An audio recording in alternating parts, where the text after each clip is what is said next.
अगर आप भी भविष्य की चिंता करते हो तो इसे जरूर सुने।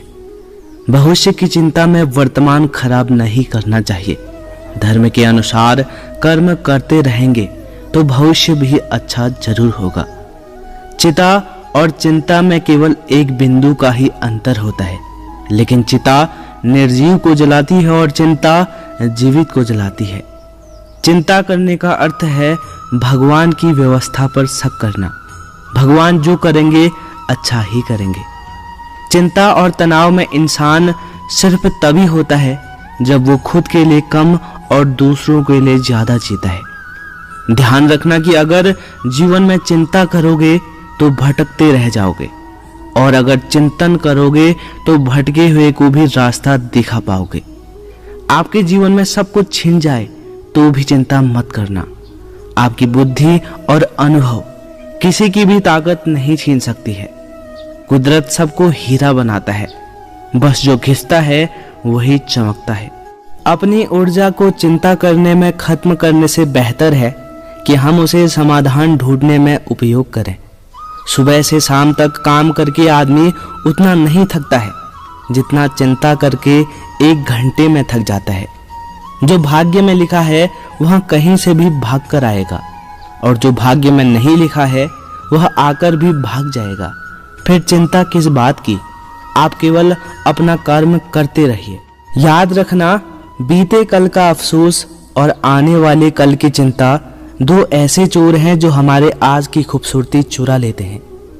चिंता इतनी करो कि काम हो जाए, चिंता इतनी मत करो जिससे जिंदगी का काम तमाम हो जाए। चिंता के बारे में कबीर जी कहते हैं, चिंता ऐसी डाकिनी काट कलेजा खाए, वैद्य बेचारा क्या करे कहाँ तक दवा लगाए। इसका अर्थ है कि चिंता एक ऐसा चोर है जो सेहत चुरा लेता है। चिंता और व्याकुलता से पीड़ित व्यक्ति का कोई इलाज नहीं कर सकता है। दोस्तों, चिंता को हम एक छोटी सी कहानी के माध्यम से आपको समझाने का प्रयास करते हैं। जो नियति में लिखा हुआ है उसे कोई नहीं बदल सकता, और जो नियति करती है वो सबसे अच्छा होता है। जो भी हमारे जीवन में होता है वो बहुत अच्छा होता है, बस हमें उसे समझने की जरूरत होती है। चिंता बिल्कुल भी नहीं करनी चाहिए। प्राचीन समय की बात है, एक गांव में बहुत ज्ञानी पंडित रहता था। एक दिन वो अपने बचपन के मित्र से मिलने दूसरे गांव जा रहा था। उसका मित्र बचपन से ही गूंगा और एक पांव से अपाहिज था। मित्र का गांव बहुत दूर था और रास्ते में और भी कई छोटे छोटे गांव पड़ते थे। पंडित अपने मित्र से मिलने के लिए अपने धुन में ही चला जा रहा था कि तभी उसे रास्ते में एक और आदमी मिल गया। वो आदमी दिखने में बहुत हष्ट पुष्ट था। फिर वो आदमी भी पंडित के साथ साथ आगे चलने लगा। ये देखकर पंडित ने सोचा कि चलो अच्छा हुआ, साथ साथ चलने से सफर जल्दी कट जाएगा। चलते चलते पंडित ने उस आदमी से उसका नाम पूछा तो उस आदमी ने अपना नाम महाकाल बताया। ये सुनकर पंडित को थोड़ा अजीब तो लगा ही, लेकिन उसने नाम के विषय में ज्यादा पूछना उचित नहीं समझा। फिर धीरे धीरे दोनों साथ चलते रहे। तभी रास्ते में एक गांव आया तो महाकाल ने पंडित से कहा कि मित्र, तुम आगे चलो, मुझे इस गांव में एक संदेश देना है, मैं तुमसे आगे मिलता हूँ। ये सुनकर पंडित ने कहा कि ठीक है, और पंडित आगे की ओर चल पड़ा। तभी उस गांव में खबर फैली कि एक आदमी को भैंसे ने मार दिया है, और जैसे ही भैंसे ने उस आदमी को मारा तो ठीक थोड़ी देर बाद महाकाल वापस पंडित के पास आ गए। फिर दोनों साथ साथ चलने लगे और चलते चलते दोनों एक दूसरे गांव में पहुंच जाते हैं। उस गांव में एक छोटा सा मंदिर बना हुआ था और उस मंदिर में ठहरने की व्यवस्था भी अच्छी खासी थी। पंडित के मित्र का गांव अभी बहुत दूर था और रात्रि भी होने वाली थी। तो पंडित ने महाकाल से कहा कि रात्रि होने वाली है और पूरा दिन चलते चलते थकान भी होने लगी है और भूख भी लगने लगी है, तो ऐसा करते हैं, आज यहाँ पर रुक जाते हैं और आराम करते हैं। सुबह होकर आराम से आगे का सफर तय करेंगे। पंडित की बात सुनकर महाकाल ने कहा कि ठीक है, मुझे भी इस गांव में किसी को जरूरी सामान देना है। महाकाल पंडित से कहता है कि तुम खाना खा लो और आराम करो, मैं बाद में आकर खा लूंगा। इतना कहकर महाकाल वहां से चल दिया। लेकिन उसके जाते ही उस गांव में धुआं ही धुआं उठता दिखाई दिया और देखते ही देखते पूरा गांव आग में जल गया। ये सब देखकर पंडित को बड़ा आश्चर्य हुआ और उसने सोचा, जहां भी ये महाकाल जाता है वहां कुछ ना कुछ अनहोनी हो ही जाती है, कुछ ना कुछ गड़बड़ है। वो इतना सोच ही रहा था कि तभी महाकाल वापस पंडित के पास आ गया। लेकिन पंडित ने रात्रि में महाकाल से इस बारे में कोई जिक्र नहीं किया। सुबह होने पर दोनों अपनी अपनी मंजिल की ओर चल पड़े। कुछ ही दूरी में फिर से एक गांव आया तो महाकाल ने पंडित से कहा कि आप आगे चलते जाइए, मैं कुछ देर बाद आपसे मिलता हूँ। मुझे इस गांव में जरूरी काम है, मैं काम खत्म करके आपसे आगे मिलता हूँ। ये कहकर वो वहां से चला गया। लेकिन इस बार पंडित आगे नहीं बढ़े, बल्कि वहीं पर खड़े होकर महाकाल को देखते रहे कि आखिर ये महाकाल जाता कहाँ है और क्या करता है। तभी लोगों के रोने की आवाज आने लगी कि किसी आदमी को सांप ने काट दिया है और वह आदमी मर गया है। और फिर ठीक उसी समय महाकाल फिर से पंडित के पास पहुंच जाता है। लेकिन पंडित को इस बार सहन नहीं हुआ और उसने महाकाल से पूछ ही लिया कि तुम जिस भी गांव में जाते हो वहां कोई ना कोई अनहोनी हो ही जाती है, क्या तुम मुझे बता सकते हो ऐसा क्यों होता है? पंडित की यह बात सुनकर महाकाल ने जवाब दिया, पंडित जी, आप तो बड़े ज्ञानी मालूम होते हैं, इसलिए मैं आपके साथ चलने लगा था, क्योंकि ज्ञानियों का संग बहुत अच्छा होता है। परंतु आप तो अभी तक नहीं जान पाए कि मैं कौन हूँ। महाकाल की बात सुनकर पंडित ने कहा कि मैं समझ तो गया हूँ, लेकिन मुझे कोई और शंका है। अगर आप अपना सही परिचय दें तो मुझे आसानी होगी।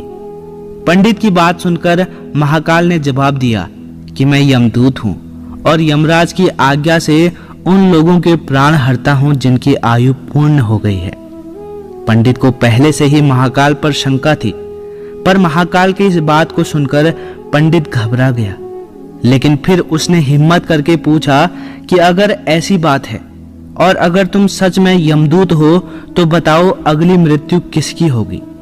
पंडित की यह बात सुनकर यमदूत ने जवाब दिया कि अगली मृत्यु तुम्हारे मित्र की होगी जिससे तुम मिलने के लिए जा रहे हो, और उसकी मृत्यु का कारण भी तुम ही बनोगे। महाकाल के मुंह से यह बात सुनकर पंडित चौंक गया और सोच में पड़ गया कि यदि वास्तव में यह महाकाल यमदूत हुआ और इसकी बात सच हुई तो मैं अपने बचपन के घनिष्ठ मित्र की मृत्यु का कारण बन जाऊंगा। इसलिए अच्छा यही होगा कि मैं उससे मिलने ही ना जाऊं, कम से कम मैं उसके मृत्यु का कारण तो नहीं बनूंगा। पंडित ये सब अपने मन में सोच ही रहा था कि तभी महाकाल ने कहा कि तुम जो भी सोच रहे हो वो मुझे पता है। अगर तुम अपने मित्र से मिलने नहीं जाओगे तो नियति नहीं बदलेगी। तुम्हारे मित्र की मृत्यु निश्चित है और वो कुछ क्षणों में घटित होने वाली है। महाकाल की ऐसी बातों को सुनकर पंडित को झटका लगा, क्योंकि महाकाल ने उसके मन की बात जान ली थी, जो एक साधारण व्यक्ति के लिए संभव नहीं है। अब तो पंडित को महाकाल पर पूरा विश्वास हो गया था कि वो एक यमदूत है। अब पंडित अपने मित्र की मृत्यु का कारण नहीं बनना चाहता था, इसलिए वो वापस घर की तरफ जाने का विचार करता है। और जैसे ही वो पीछे की ओर मुड़ता है और अपने गांव की तरफ जाने लगता है, तो काफी दूर चलने के बाद जब वो पीछे मुड़ता है तो देखता है कि उसका मित्र तेजी से उसकी तरफ आ रहा है और उसका मित्र उसे देखकर काफी प्रसन्न लगता है।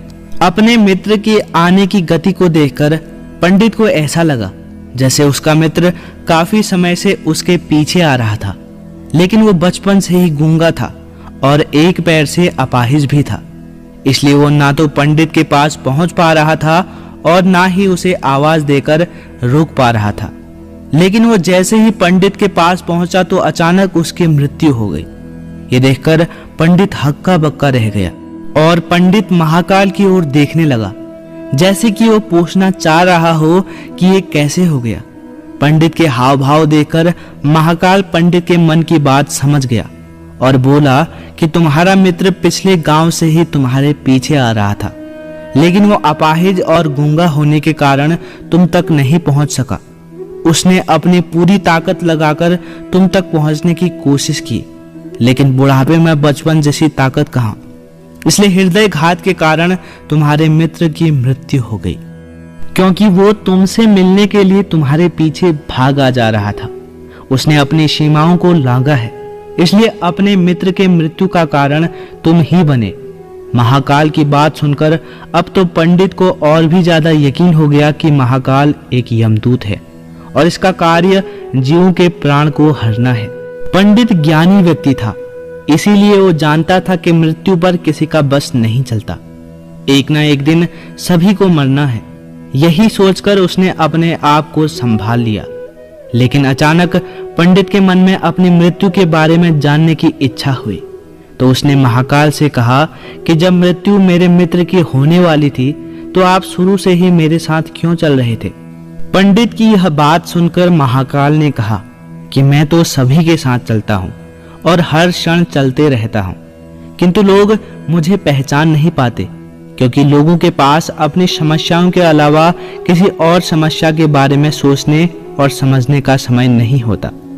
महाकाल की बात सुनकर पंडित ने कहा, तो क्या तुम मुझे बता सकते हो कि मेरी मृत्यु कब और कैसे होगी। पंडित की ये बात सुनकर महाकाल ने कहा कि किसी सामान्य इंसान के लिए यह बात जानना उचित नहीं है कि उसकी मृत्यु कैसे और कब होगी, क्योंकि वो अपनी मृत्यु के बारे में सोचकर दुखी ही होता है। लेकिन तुम मुझे ज्ञानी प्रतीत होते हो, क्योंकि तुमने अपने मित्र की मृत्यु को जितनी आसानी से सहन कर लिया, उसे देखकर लगता है कि तुम अपनी मृत्यु के बारे में जानकर भी इतने दुखी नहीं होंगे। तब महाकाल पंडित से कहता है, तो सुनो, तुम्हारी मृत्यु आज से 6 महीने बाद किसी दूसरे राज्य में फांसी लगने की वजह से होगी। और सबसे हास्य की बात यह होगी कि तुम खुद की खुशी से उस फांसी को स्वीकार करोगे। इतना कहकर महाकाल जाने लगा, क्योंकि महाकाल के पास पंडित के साथ रुकने का कोई कारण नहीं था। फिर पंडित भी अपनी यथाशक्ति अनुसार अपने मित्र का क्रियाक्रम करके अपने घर चला गया। लेकिन कोई भी व्यक्ति कितना भी ज्ञानी क्यों ना हो, अपनी मृत्यु के बारे में जानकर दुखी जरूर होता है और मृत्यु से बचने के लिए कोई न कोई उपाय जरूर करता है। पंडित ने भी मृत्यु से बचने के लिए कुछ उपाय किया। पंडित बहुत विद्वान था और उसकी ख्याति उसके गांव में दूर दूर तक फैली थी और राज्य के राजा भी उससे भली भांति परिचित थे। तो पंडित ने सोचा कि राजा के पास तो कई ज्ञानी मंत्री होते हैं, तो मेरी मृत्यु से संबंधित समस्याओं का कोई ना कोई हल अवश्य निकाल ही लेंगे। यही सोचकर पंडित राज दरबार में पहुंच गया और राजा को सारी बात बता दी। पंडित की बात सुनने के बाद राजा शांत रहे और शाम को सभा हुई। सभा में राजा ने अपने मंत्रियों को यह बात बताई और सलाह मांगी। राजा की बात सुनकर सभी मंत्रियों ने अंत में विचार विमर्श करके कहा, अगर पंडित की बात सही है तो उसकी मृत्यु 6 महीने बाद ही होगी, लेकिन मृत्यु तब होगी जब वो दूसरे राज्य में जाएंगे। यदि वो दूसरे राज्य में जाए ही नहीं तो उनकी मृत्यु भी नहीं होगी।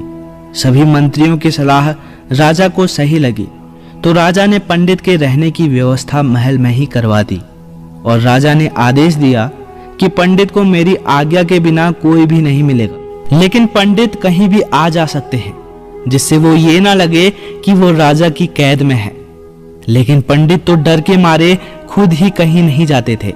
अब धीरे धीरे पंडित की मृत्यु का समय भी नजदीक आने लगा और वो भी दिन आ गया जब पंडित की मृत्यु होने वाली थी।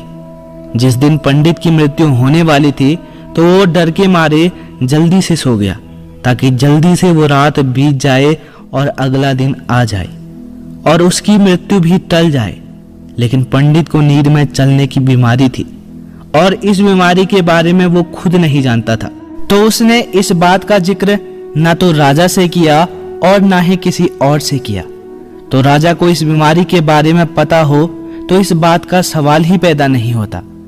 पंडित अपनी मृत्यु को लेकर बहुत चिंतित था और नींद में चलने की बीमारी तभी आती है जब आप चिंतित हो और आपकी नींद पूरी ना हो। तो जिस दिन पंडित की मृत्यु निश्चित थी तो उसने पहली रात पंडित को चलने का दौरा पड़ा और वो महल से निकलकर बाहर आ गया। पंडित राजा का खास मेहमान था, इसलिए उसके किसी पहरेदार ने नहीं रोका और ना ही कोई सवाल पूछा। पंडित बाहर आकर सीधा अस्तबल में पहुंच गया। अस्तबल में पहुंचने के बाद सबसे तेज दौड़ने वाले घोड़े के पीठ में सवार हो गया और कुछ ही देर में दूसरे राज्य की सीमा में चला गया। इतना ही नहीं, वो दूसरे राजा के महल में भी पहुंच चुका था। उसके महल के पहरेदारों ने भी उसे नहीं रोका और ना ही किसी पहरेदार ने उससे पूछताछ की, क्योंकि सभी लोग रात्रि के अंतिम पहर के कारण नींद में सोए हुए थे। वो पंडित भी सीधे राजा के शयन कक्ष में पहुंच गया, जहां राजा और रानी सोए हुए थे। वही रानी के बगल में जाकर पंडित भी सो गया। अब सुबह हुई तो राजा ने पंडित को रानी के बगल में सोया हुआ देखा, तो उसे देखकर राजा को बहुत क्रोध आया। उसने पंडित को बहुत भला बुरा कहा और सिपाहियों को बुलाकर तुरंत पंडित को बंदी बना दिया गया। पंडित को कुछ भी समझ में नहीं आ रहा था कि उसके साथ यह क्या हो रहा है और कैसे हो गया। वो दूसरे राज्य में कैसे आया और राजा के शयन कक्ष में कैसे पहुंच गया। लेकिन उसकी यह बात सुनने के लिए वहां पर कोई भी नहीं था। सुबह जब दरबार लगा तो राजा ने पंडित को दरबार में हाजिर करने को कहा। कुछ देर बाद पंडित को दरबार में लाया गया। जब राजा ने पंडित को देखा तो उसे देखते ही राजा को इतना क्रोध आया कि उसने सीधे पंडित को फांसी की सजा सुना दी। फांसी की सजा सुनते ही पंडित कांप गया। उसका पूरा शरीर थर कांपने लगा, लेकिन उसने फिर कुछ हिम्मत करके राजा से कहा कि महाराज, मैं नहीं जानता कि मैं आपके राजमहल में कैसे पहुंचा। मुझे तो ये भी नहीं पता कि मैं आपके शयन कक्ष में कैसे पहुंचा, और मुझे आपके राज्य के किसी भी पहरेदार ने क्यों नहीं रोका। लेकिन मैं इतना जरूर जानता हूं कि आज मेरी मृत्यु होने वाली थी और होने भी जा रही है। पंडित के मुंह से ऐसी बातें सुनकर राजा को थोड़ा अटपटा लगा, लेकिन फिर राजा ने पंडित से कहा कि तुम्हें कैसे पता कि आज तुम्हारी मृत्यु होने वाली थी? आखिर तुम कहना क्या चाहते हो? राजा की बात सुनकर पंडित ने राजा को पिछले 6 महीने में हुई सारी कहानी बता दी और कहा कि महाराज, मेरा क्या, किसी भी सामान्य व्यक्ति का इतना साहस नहीं कि वो राजा के शयन कक्ष में जाकर राजा की उपस्थिति में रानी के पास आकर सो जाए। पंडित की ऐसी बात सुनकर राजा को उस पर बिल्कुल भी विश्वास नहीं हो रहा था, क्योंकि ऐसा भी हो सकता था कि पंडित मृत्यु से बचने के लिए महाकाल और अपनी भविष्यवाणी का बहाना कर रहा हो।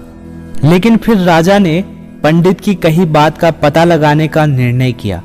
फिर राजा ने पंडित से कहा, यदि तुम्हारी बात सत्य हुई और आज तुम्हारी मृत्यु का दिन हुआ, तो जैसा कि महाकाल ने तुमसे कहा था, तो मैं तुम्हारी मृत्यु का कारण नहीं बनूंगा। लेकिन अगर तुम्हारी बात झूठ निकली तो निश्चित ही आज तुम्हारी मृत्यु का दिन होगा और तुम्हारी मृत्यु का कारण भी मैं ही बनूंगा। फिर राजा ने इस बात की सत्यता का पता लगाने के लिए पड़ोसी राजा के पास अपने विश्वास पात्र सैनिकों को भेजा, क्योंकि पड़ोसी राज्य का राजा उसका बहुत अच्छा मित्र था। राजा ने अपने सैनिक को एक पत्र देकर पड़ोसी राज्य के राजा के पास सत्यता का प्रमाण मांगने को भेजा। सैनिक पत्र को लेकर पड़ोसी राज्य के राजा के पास गया और शाम तक प्रमाण लेकर लौट आया। सैनिक ने आकर महाराज को बताया कि महाराज, पंडित जो भी कह रहा है वह बिल्कुल सत्य है। दूसरे राज्य के राजा ने पंडित के रहने के लिए अपने महल में पूरी व्यवस्था कर रखी थी और पिछले 6 महीने से पंडित राजा का खास मेहमान था। कल अंतिम बार राजा उससे उसके कक्ष में मिले थे और इसके बाद इस राज्य में यह पंडित कैसे पहुंचा, इस बात की जानकारी किसी को नहीं है। इसीलिए उस राज्य के राजा के अनुसार इस पंडित को फांसी की सजा देना उचित नहीं है। सैनिक की बात सुनकर राजा के सामने एक नई समस्या आ गई, क्योंकि उसने बिना कुछ जाने पंडित को फांसी की सजा सुना दी थी। इसीलिए अगर पंडित को फांसी की सजा ना दी जाए तो राजा के कथन का अपमान हो जाएगा, और यदि पंडित को फांसी दे दी जाए तो पंडित की बिना कारण ही मृत्यु हो जाएगी। राजा की समझ में नहीं आ रहा था कि अब वो क्या करे। राजा बहुत परेशान हो चुका था। तब राजा ने अपने सभी मंत्रियों से इस बात पर सुझाव मांगा। तब सभी मंत्रियों ने एक सुझाव दिया कि महाराज, पंडित को एक कच्चे सूत से फांसी की सजा दी जाए। इससे आपके कथन का अपमान भी रह जाएगा और कच्ची सूत के धागे से पंडित को फांसी भी नहीं लगेगी और उसके प्राण भी बच जाएंगे। सभी मंत्रियों का सुझाव राजा को भी अच्छा लगा। उसने ऐसा ही आदेश दे दिया। फिर पंडित के लिए कच्चे सूत के धागे का फांसी का फंदा बनाया गया और नियम के अनुसार पंडित को फांसी पर चढ़ाया जाने लगा। सभी लोग खुश थे कि ना तो पंडित मरेगा और ना ही राजा का कथन झूठा जाएगा। राजा का ऐसा आदेश सुनकर पंडित को भी विश्वास था कि सूत के धागे से उसकी मृत्यु तो नहीं होगी, इसीलिए वो खुशी खुशी फांसी पर चढ़ने को तैयार हो गया, जैसे कि महाकाल ने उससे कहा था। लेकिन जैसे ही पंडित को फांसी दी गई, सूत का धागा तो टूट गया, लेकिन टूटने से पहले उसने अपना काम कर दिया।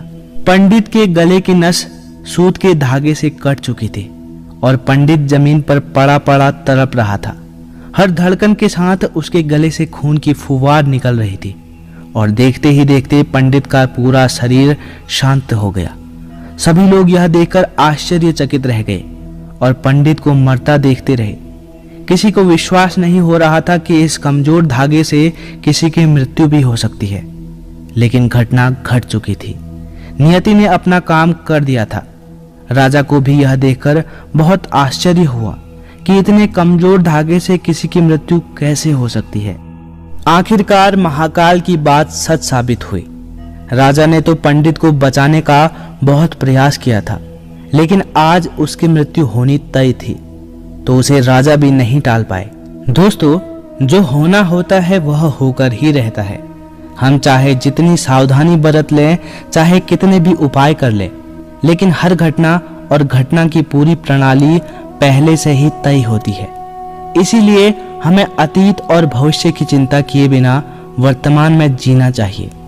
यदि पंडित महाकाल से अपनी मृत्यु के बारे में नहीं पूछता, तो 6 महीने वो राजा के पास रहकर कैदी जैसा जीवन नहीं जीता और 6 महीने तक डर कर नहीं जीता, बल्कि वो अपने जीवन के 6 महीने बहुत अच्छे तरीके से जीता।